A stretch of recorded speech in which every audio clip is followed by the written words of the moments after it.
playing the first black Danny Zuko in the Idris had the pleasure of playing the first black Bob. So I just really want to talk to the two of you and hear from you guys, and I would like to know whether in the rehearsal space, whether this was celebrated or whether it was ignored, first and foremost. And did you feel apprehensive at all, knowing that you were taking on these roles? Why, if you did? And did you feel like you got any, what was the reception that you feel like you both got from the audience and from your colleagues? Would be interesting to know too. When it was first announced, it was, obviously I knew the extent of how cool it was, because I was 13 once and went to see Wicked and dreamed of being in the show and not really being able to relate to anyone, even though they're talking about a green witch. And I being an outcast and all of that, and I was just like, wow, here's a show speaking about someone who's completely different and outcasted in her own way, even though it's got nothing to do about the colour of her skin, but yet there is no representation of that on stage. So even going into the room, because obviously it was the whole 10th anniversary gala, etc., I was like, why would they do this now? And in the process I was like, oh, you know, maybe there might be other black brothers there and maybe it's something they're trying, but there was no one, and I was kind of like, well, this is just a waste of my time.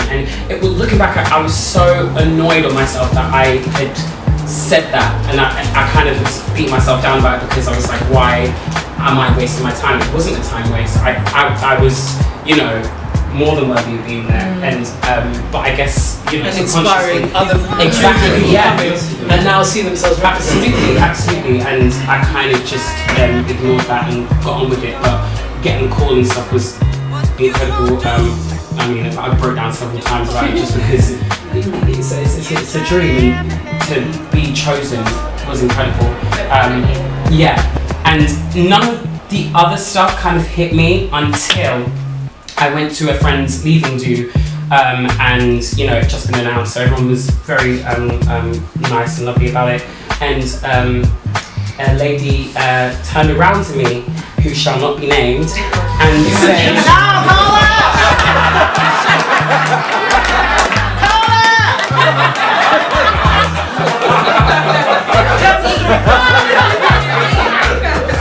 she turned around to me and said, oh my god, babe, congratulations, thank you so much, you know, incredible. She was like, so is the part going to be ghetto now?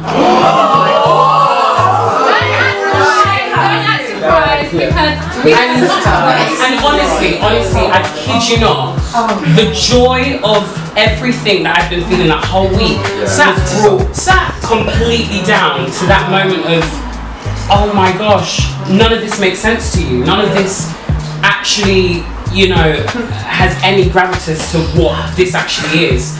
And I looked at her and I said, but why would the part be ghetto now? And she innocently, it was innocent. She had no idea. She looked at me and was like, oh, because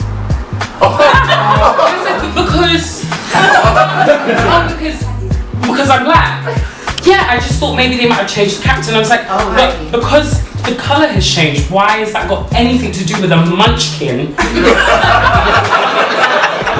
With his hands in his hands, wearing a side snapback, busting his trousers low. Like, I don't understand how that image is in your head, and it took me a while to go back and think, oh my god, it's because nothing in society says that this is normal. Yeah. And here's a show that celebrates that, and it hadn't been represented in 10 years, so of course she doesn't know. Of course Becky doesn't understand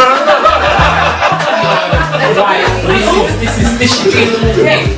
And I realised then the weight of what it was. It was more than just me. It was kids coming to see a show that was me at 13 going, I can't relate to anyone on this stage, but I would love to be a part of it, and how? And I thank Jesus that opportunity was given. And sorry, going back to the cast thing, sorry I rambled. I did feel it. I knew I was being treated differently without saying. It was very like, oh, so how you do, like, and it was lovely, but I knew that, you know, if it was just somebody else coming in to do it that wasn't black, it wouldn't go unnoticed, you know. And I think we need to get to a point in terms of change. What Sharon was saying, that we look at these characters and go, we are coming to see a show about a green witch.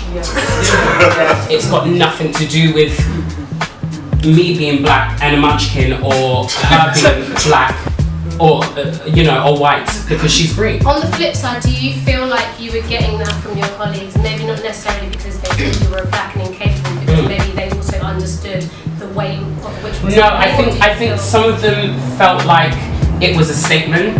I know a lot of people have said that, well, of course you got it because it was the 10th year and they wanted to do something different. And I've heard a lot of that. So yeah, and it's like, wow. Even if they did, carpe diem. Yeah. And I had to learn that the hard way, because I did start beating myself up, and it was like, oh crap, maybe I am just a statement and a token in this cast, because they want to say, this is where we've come from 10 years, which is amazing. I'm not disputing that, but in terms of me, I was like, well, no, I've gone to college, and actually I started training when I was 11, 10 years old. I was in shows with He was my baby Simba. In line here. It's been going since you've been. Idris is just a film star. So yeah. Sorry, thank you. Thank you, Idris. How about you, James? Playing Danny Zuko in Greece for me was a real wake-up call on what people say to your face and what they say behind your back. Now, when I first got a call from my agent, they were like, okay, you want to be seen for Greece? I was like, oh, cool, probably like Nikki, alright, And now they want to see Danny. I was like, okay, cool, great, interesting, it's really interesting, I like it a lot. And then I got into the room, and with Nikolai Foster as the director, the interesting thing about him is he takes everything from an acting perspective. So he made everyone create their own monologue based on, we have to remember it's at that time, it was the 60s, he was like, we're stepping away from the film, because prior to the film there were about 3, 4, 5 different workshops where they were interested in the people at the time, what they went through with the lower working class. So you had to do your own monologue. And he liked what I did in the monologue. He liked what I did. It was all good fun. I went to the first day of rehearsals, and I did all my research in terms of integrated schools in the late 50s, all the different types of black greaser gangs, which were integrated other gangs, and I had all my knowledge and to tackle this problem. Shit down. Yeah, push it down. I had to make sure that I was on top of my stuff, as I would with any job, on top of my stuff. And then I spoke to the director about it, and he was like, I just want you to do the audition. I don't even want to talk about anything to do with the race. I didn't cast you because of your race. I cast you because I liked what you did in the audition. So from that moment on, I was like, okay, I'm just going to do the work. We're going to talk about that in a minute, but carry on. I was like, I'm just going to do the work. And so the way it was sold to me is like, we're going to try a really gritty, visceral version of Grease from the original transcript. But the problem with a show like Grease, I remember being nervous, not so much because, this isn't typically my casting, even though it's not, it's not real people. The problem was that it was a show that made someone, John Travolta, an absolute star. So from that, this show already had a massive cult following of what people expected, what people needed to see to relive their childhood, which I have nothing against. That's why you want to see shows to relive the feelings that you felt when you were younger. So I just did my research and I carried on. I didn't think anything of it. But then, when it got to interviews or it got to the first day performances, people would be like, so how does it feel to be the first black this? But then I didn't know how to answer because we'd never tackled that within the rehearsal room. That was not a question I was really prepared for, because as far as I was concerned, I was going in there, I gave them Dexley, I'm giving you Dexley, that's it, that's all I'm giving you. But like I said, with a show like Grease, what ends up happening is the director was fighting between what people expected to see and what he wanted. So what ended up happening when it got to the performances was it was this in-between kind of mess of the original show and his original vision. So on top of it being different, it was like just this weird version of Grease. So, I got down to it and I tell you all the time, don't read reviews,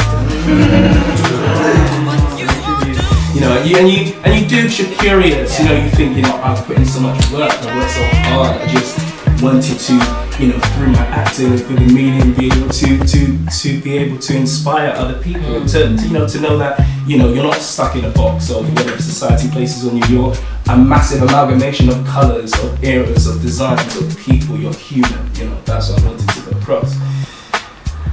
But, you get to the views now, people like, I didn't, people say things, they might as well just say your colour, but they don't say it. So like I was saying, in the rehearsal room, I'd speak to my kids and they'd be like, no, it's fine, just keep doing what you're doing, it's fine, don't worry about it, and no one's even thinking about it. And then, but when you read the reviews, it's like, oh, they shouldn't have changed the show, it was a masterpiece as it was, it didn't need to be changed, this is how it is, this is what it was. So like that whole experience for me, like I said, it's a very huge reminder of how you perceive yourself and what you do and what people say to your face and what people say about that or think about you. You just have to be on top of your game is basically like that. And the other thing is when you're doing the short run, don't read reviews into the show. I'm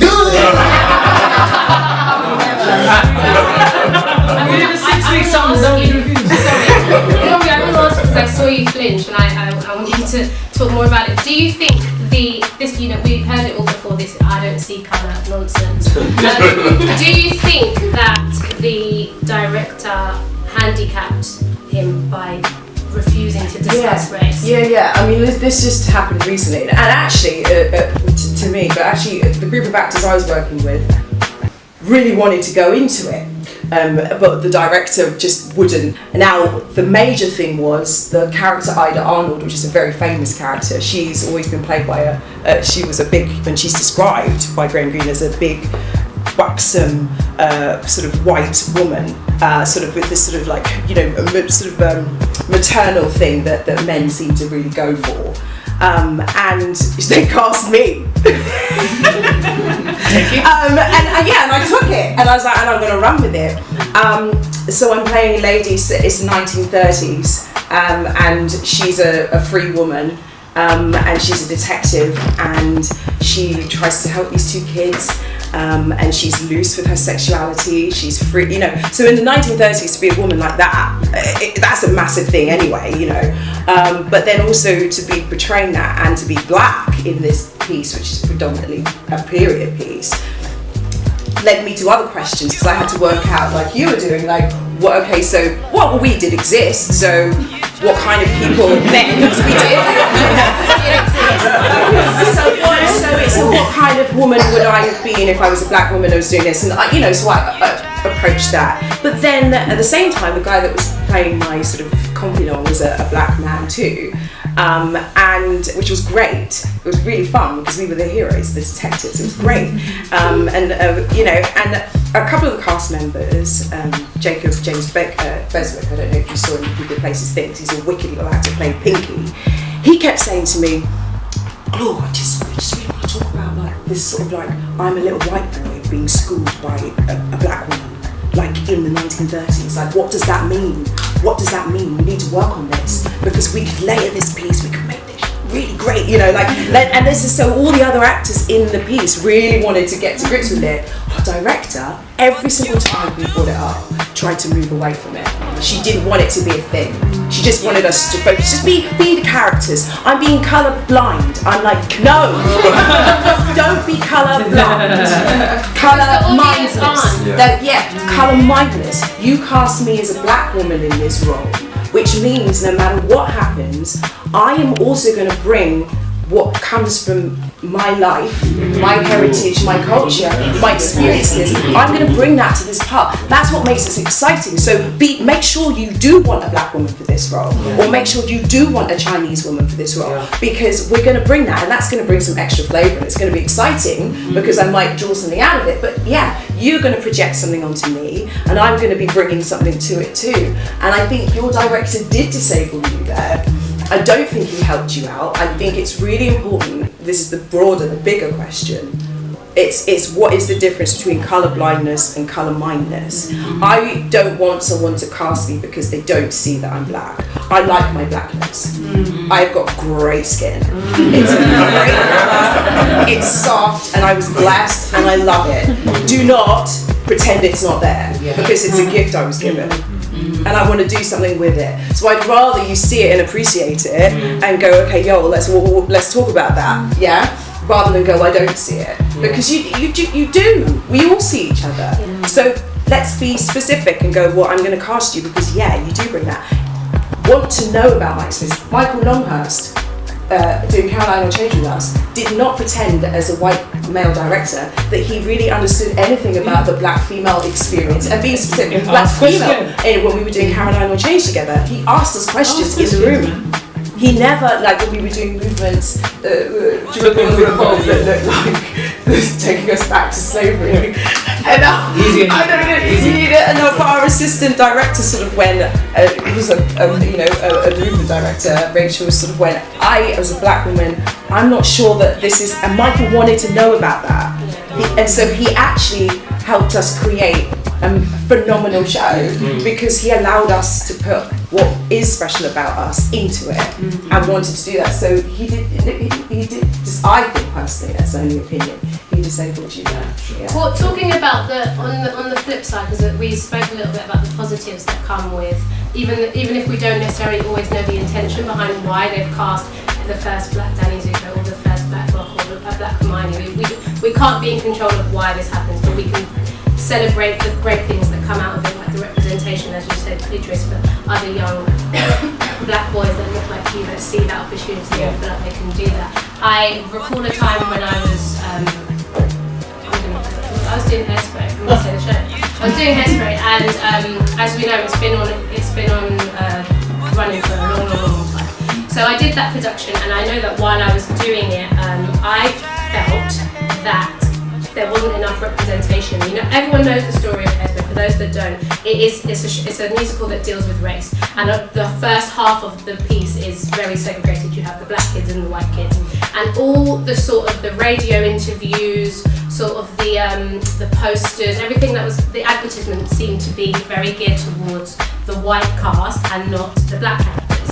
And I didn't really do a lot about it at the time, but when it went out again, a friend of mine that was in it, that was playing Seaweed, Leighton and William, I'm sure you won't mind me saying, went to the producers and said, you know, we're not getting the same amount of coverage, and I don't understand why. Because he messaged me first and he was like, can I say this? And I was like, of course you can say this. And I want to mention that as well, because we do always feel like, am I being if I complain about the oppression that I'm receiving?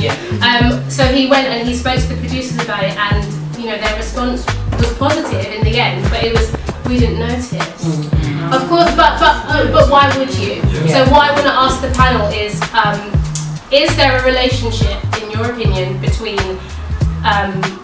what we're showcasing as the face of the show and who comes to see the show? Is there a relationship there? Ibinabo. My thinking phase.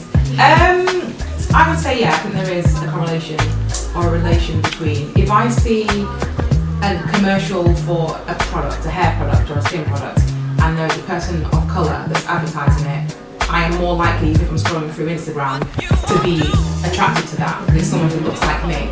Similarly, relates to you. Yeah, a product that I can use that's being used by someone who looks like me. So similarly, if I walk across like Waterloo, and the young bitch normally got loads of like posters up for shows.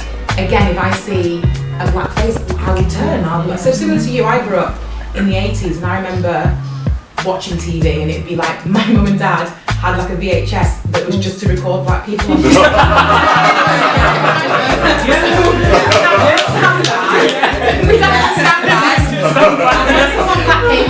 We hit record it. Keep it, and we've actually got like about 3 VHSs just full of like commercials. Commercials, some of the things like the Bill McCoy, that were out in the early 80s and 90s and things. So again, if I walk past anything, a publication, magazine, I will be drawn to it, and that is something that I'm not conscious of, but it's something that I've become conscious of because there is a pattern. And then on the flip side then, I'm being advertised specifically then, like targeted. There's certain things that pop up in your social media and it's like, oh, how do they know? But it's things that I clicked on and things like that. So I guess, yeah, if I were I wasn't into musical theatre. I didn't even know that musical theatre was a genre. I'm from Wigan. I'm in a tiny village in the northwest. We were the only black family. I didn't know that musical theatre was a viable career option. Parents are Nigerian, so it was doctor, engineer, lawyer, teacher. But I remember watching things like The Sound of Music and just loving it, but not knowing that that was musical theatre. So when I started, I went to college and I applied for I did my normal GCSE, then I did combined English, psychology and performing arts, and I thought, I'm going to do something that I want to do, so singing, whatever. But then when I'd go and see shows, I was like, there's no one who looks like me doing this. So then when I came to London, I think Lion King was the first poster that I saw that it was all the artwork, it didn't have a black face on it for ages. But yeah, Hairspray was another one. I would think that's a white show. It was not something that I would be drawn to go and see or to have an interest in or to even think that I could audition for or anything like that. So I do think as a culture for black people, again with the idea that traditionally we are kind of geared more down academia routes, for musical theatre especially, yeah, but definitely whatever's on the poster I would think would inform what the show's about, and I think it can be misleading, which is unfortunate because for me Hairspray when I saw it was pretty much 50-50 in the past, but you wouldn't have had a clue about that. And I had think the same experience as your comment. yeah, I had no idea that there was even a black person. Because the advertisement at that point was it was just for white, and I had no idea. When I saw it, I was like, outside. It's not for people. It's more visual though. I think, again, going back to what you said about it's version on tokenism.